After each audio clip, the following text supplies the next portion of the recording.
Mana Sardorbek xususiy zavodida ishlab chiqarilgan katyollar. Yonishiga baho beraverasizlar, birodarlar. Bo'lsa katyol shunchalik yonadi. Ash do'stimga murojaat qilaverasizlar, nomerlarni qoldiryapman.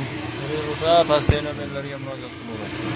Yonishini qaranglar, shunchalikda yonishi katyol degan doddegizdir ya. Tamam, demaxodi yo'q. Demaxodni ertaga qo'yiladigan bu. Ketaman deyapti, departamentliklar.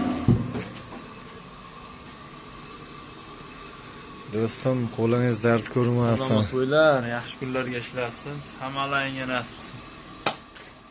Demaxod yo'qligiga tutayapti yana tamom negativchilar. Demaxod yo'q mana. Mana gratislarimiz. O'sha 60 ga 58. Demaxod yo'q. Uncha tutamaydi bu.